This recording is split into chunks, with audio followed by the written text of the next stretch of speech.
On a day in early July, my Uncle Silas and I harnessed a little brown and cream pony, the one that could take lumps of sugar off the top of your head, and put her in the trap, and drove over the borders of Huntingdonshire, where a lady named Gadsby had a long rambling orchard, mostly of apples, but also a few old tall pears, surrounded by decaying stone walls, on the top of which bright yellow stone crop lay like plates of gold. "Is she an old lady?" I said. "Mrs. Gadsby?" "Well, she ain't old," my Uncle Silas said, "and she ain't young. She's a widder." Even though I was very small, I knew quite well what widows were. Most of the widows I knew lived in almshouses. They were either very portly and jolly, or they were very thin and vinegary, with thousands of little cracks all over their shiny porcelain faces, just like old cups. All of them dressed in black, and most of them wore little lace caps, exactly like Queen Victoria's, with black squeaky button shoes. Most of them suffered from asthma, rheumatics, arthritis, and something equally crippling, and a few of them actually walked with a stick, and sometimes even two. "Does Mrs. Gadsby walk with a stick?" I said. "Well, I ain't seen her with one," my Uncle Silas said.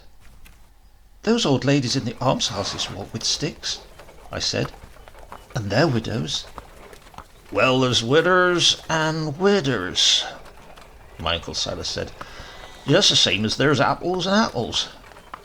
Some are a sight different from others." "How do you tell the difference?" "Well," my Uncle Silas said, after some interval of thought, during which he spat twice over the side of the trap in a long, swift streak that went straight over the hedgerow, "if you were going to tell whether an apple were a sweet 'un or a sour 'un, what would you do?" "Taste it?" "That's just what you do with widders," my Uncle Silas said. "Get up there!"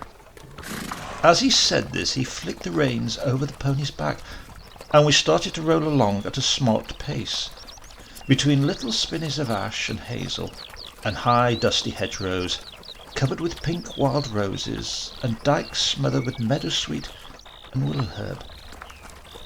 The day was hot and sunny, and in the meadows, over the cow pancakes, there were brown, sizzling crowds of flies. Presently my Uncle Silas spat again, and said something about getting a craving for summat to wash the dust down, and I thought this was a good opportunity for me to spit too. I wanted very much to spit like my Uncle Silas, in that fantastic way that went straight as a white bow shot for 5 or 6 yards, but most of mine landed on the mudguard of the trap, and the rest on my shirt. My Uncle Silas was very angry. "Now don't you get her spitting again like that," he said, "else I'll ding your ear. This lady we're going to see don't like little boys what spit, see?" I said I did see, and he went on. "Now just you mind your manners when you get there. And another thing, when I ask you to make yourself scarce, you make yourself scarce. This lady don't like little boys just keep a-peering and a-peeping and a-popping up all over the place when folks are talking, see?" "Yes, Uncle." "All right, then. See as you do," he said. "Damn it, get up there. We ain't got all day." I was so used to seeing my Uncle Silas with a pleasant, beery, winking look on his face that I was quite upset to see him shocked and angry. For the rest of the journey, I sat quite silent, sorry I had offended him, and determined to behave as well as I could when we got there. Not long later, we came to within sight of the orchard, with its stone walls and yellow stone crop, and the square stone house standing between. It looked a very pleasant house, with beds of white and purple stocks outside, and big white trees of orange blossom about the door. And I said, "It looks a very nice house. What are we going for?" "We're gonna taste the widder's apples," my Uncle Silas said. I suppose it must have occurred to me that apples in early July are not quite ready for tasting, but I said nothing, determined to be on my best behaviour, and soon my Uncle Silas was knocking on the door of the house, opening it and calling inside. "You there, Miss Gadsby? Anybody at home?" At first I thought there was nobody at home. There was no answer from the house, even when my Uncle Silas called a second and a third time. Then somebody laughed from the direction of the orchard. I turned to look, and there, coming up from under the big ancient apple trees, carrying a basket of raspberries in one hand, and a basket of fat, shining red and white currants in the other, was the widow.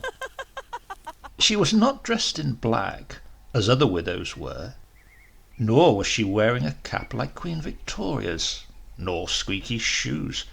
She was not walking with sticks, and her face was not like an old cracked cup, shiny and full of wrinkles. She was wearing a white blouse and pretty leg of mutton sleeves, a dark blue skirt, and a belt of black patent leather. Her skin was very creamy, and her eyes, which were wide and bright, shone gaily with greenish fires. In her ears were rather big dangling earrings, also black, made of jet, and every time she laughed, which she did a great deal, they trembled, swinging up and down. But the most wonderful thing about her was not the earrings, the green eyes, the leg of mutton sleeves, or the gay, fruity way she had of laughing. It was her hair, piled up high on top of her head, like a bright red gold crusty loaf, all fresh and twisted from the baker's. She reminded me so much of women I saw at fairs, holding rifles at shooting galleries, or spitting on their hands as they pulled skins of peppermint rock, that I at once became very shy, remembering my Uncle Silas's anger at my spitting. "Well, come inside, dear, come inside. Come and take the load off your feet. And who is this fine big young man?" "Lizzie's boy." "Well, well, well. How are you, dear? Come inside. Do you like raspberries? Come inside." Soon we were inside the house, in a pleasant room full of mahogany tables and easy chairs and white china dogs on the mantelpiece, with my Uncle Silas not only taking the load off his feet, but washing the dust down with a glass of greenish yellow wine. "Very nice mouthful of cowslip," he said several times. "It should be, dear," she said. "It's the 5-year-old." "I ain't so sure," my Uncle Silas said, holding the glass up to the light, "as it ain't a shade better than the elderberry." "Oh, no, no, no," she said. "You think so, dear. The elderberry's only the year before last year. It's not ready." "You can never tell if anything's ready," my Uncle Silas said, "until you taste it." She laughed a great deal at that, in her wonderfully gay, rich fashion, her red hair seeming half to topple off her head, like an oversized loaf, and the black earrings dancing, and soon she and my Uncle Silas were tasting the elderberry wine. It was very difficult, as I could see, to decide whether the elderberry wine was better than the cowslip, or the other way round, and my Uncle Silas tasted several glasses while making up his mind, rolling the wines around his tongue, cocking his eyes about the room, his cheeks growing steadily more and more like the flaring gills of an ancient turkey-cock. He gradually took on a great air of ripe, saucy charm. "Another piece of caraway cake, dear?" While my Uncle Silas and the widow were drinking wine and eating caraway cake, I was eating caraway cake and raspberries. The caraway cake was very buttery and very good, and my Uncle Silas took another thick, fresh slice of it.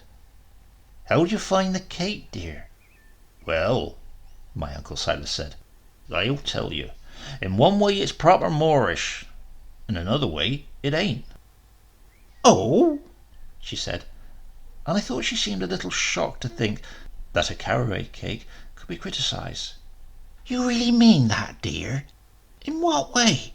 "Well, it goes down quite tidy, except for one thing." "And what would that be, dear?"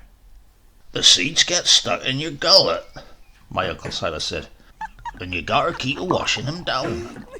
Again she laughed in wonderful rolling rich peals, and soon she and my Uncle Silas were washing down the caraway seeds with more and more glasses of cowslip, her eyes shining more and more brightly with amazing greenish fires. All this time I had been wondering if it wasn't time, at last, to go into the orchard and taste the apples. Perhaps my Uncle Silas read my mind about this, because suddenly he turned a solemn eye towards me and said, "Boy, you recollect what I told you?" I recollected.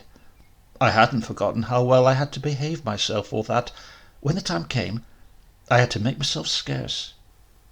"Do you like gooseberries, dear?" the widow said to me. "You'll find beautiful gooseberries at the far end of the orchard."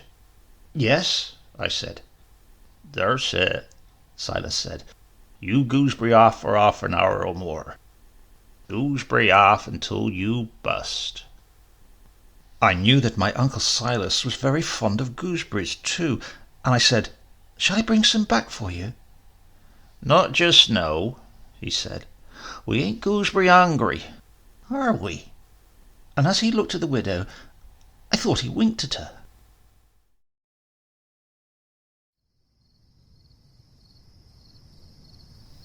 Down at the far end of the orchard, I lay in the long seeding summer grasses and ate gooseberries until, as my mother would have said, there were gooseberries coming out of my eyes. Some were pure golden, others were reddish pink, like grapes, but they were all luscious as I squirted the warm, sweet seeds on my tongue. But after a time, as it grew hotter and hotter, and the midday air quieter and quieter, except for the sound of grasshoppers and the voices of yellowhammers in the hedgerows beyond the wall, I grew tired of even ripe gooseberries, and I started back for the house.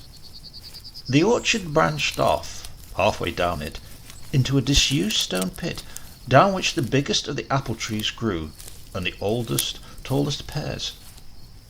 Under the grassy banks in the pit, the air was very hot and still, the shadows dark and compressed under the high old trees. As I drew level with this part of the orchard, I became aware of something very remarkable going on there. Laughing and shrieking, my Uncle Silas and the widow were running races under the trees. My Uncle Silas had taken off his coat and collar and was running in his stockinged feet. The only thing the widow had taken off was her belt, unless my Uncle Silas had taken it off for her, because it was he who held it in his hands. "You're up there, gal," he kept saying. "You're up there."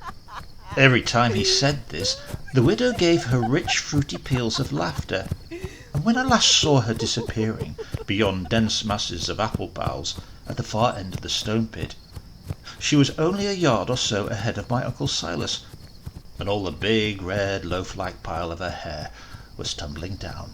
"You're up there, gal," he was calling. "You're up, me old beauty."